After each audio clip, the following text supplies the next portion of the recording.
జై శ్రీరామ్. ఈ నెల ఏప్రిల్ 19వ తారీఖు సాయంత్రం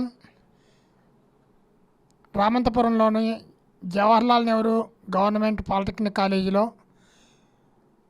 150 సంవత్సరాలు నిండిన సందర్భంగా వందే మాతరం ఒక సెలబ్రేషన్స్, అలాగే 100 సంవత్సరాల ఆర్ఎస్ఎస్ ఆవిర్భావ సమావేశం భారీ ఎత్తున పురవాసులు అందరూ కలిసి, హిందువులందరూ కలిసి చేస్తున్నారు. ఈ పర్టికులర్ ప్రోగ్రాంకి కనీసం 5,000 మంది ఆహ్వానితులు రావాలని చెప్పి, పాల్గొనాలని చెప్పి కోరుకుంటున్నాం మేము. ఈ పర్టికులర్ సమావేశానికి ముఖ్య అతిథిగా, ముఖ్య వక్తగా భువనేశ్వరి పీఠాధిపతులు పరమహంస పరివ్రాజకాచార్య శ్రీ శ్రీ శ్రీ కమలానంద భారతీ స్వాముల వారు వేయించేస్తున్నారు.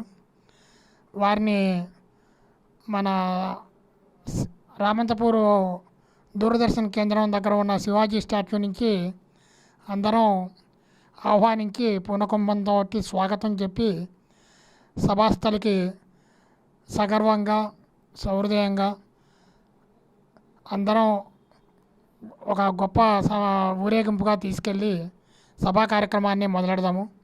అలాగే ఈ కార్యక్రమానికి ఆర్ఎస్ఎస్ నుంచి అఖిల భారత కార్యకారిణి సభ్యులు, రాష్ట్రీయ స్వయం సేవక్ సంఘం మానవీయ బాగయ్య గారు కూడా ప్రత్యేక వక్తగా వస్తున్నారు. అది కాక స్త్రీ వక్తగా డాక్టర్ కళ్యాం స్వప్న గారు, ప్రాంత మహిళా ప్రముఖు, స్వదేశీ జాగరణ మంచి తెలంగాణ ప్రాంతానికి చెందినవారు, చక్కని వక్త ఈవిడ కూడా. ఈ మధ్య హైదరాబాద్లో కొన్ని సమావేశాల్లో ఆవిడ కూడా పాల్గొనడం జరిగింది. కాబట్టి నేను కోరుకునేది ఏమిటంటే, ఇది కేవలం ఆర్ఎస్ఎస్ వారు కొన్ని బస్తీ సమావేశాలని చెప్పి ఆర్ఎస్ఎస్ పెద్దల సమాచారం మేరకు, సూచనల మేరకు బస్తీ సమావేశాలు జరుగుతున్నాయి.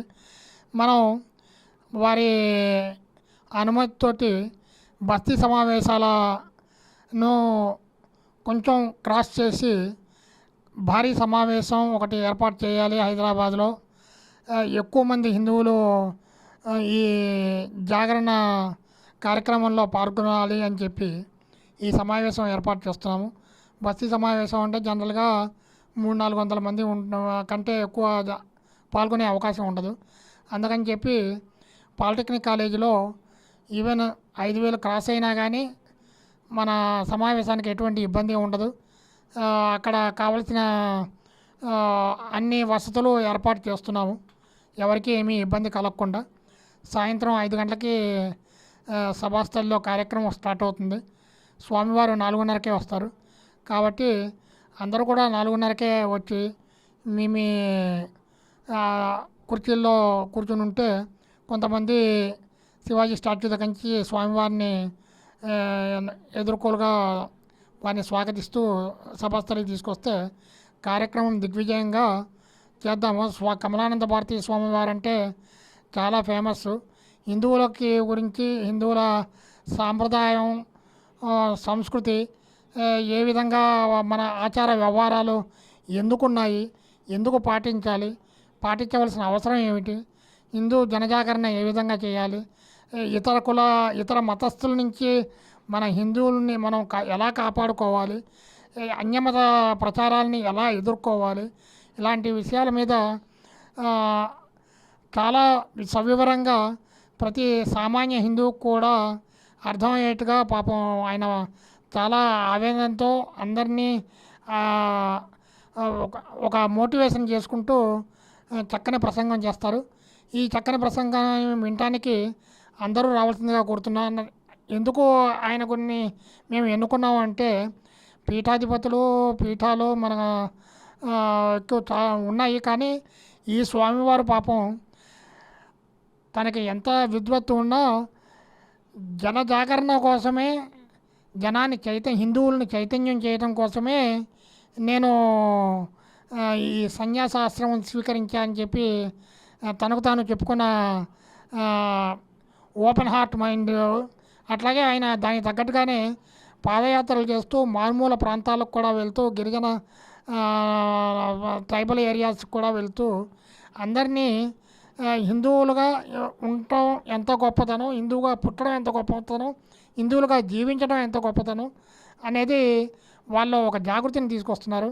అట్లాగే తెలిసో తెలియకో కన్వర్ట్ అయిన వాళ్ళని కూడా మళ్ళీ హిందూ జనజీవన స్రవంతిలోకి తీసుకొస్తున్నారు.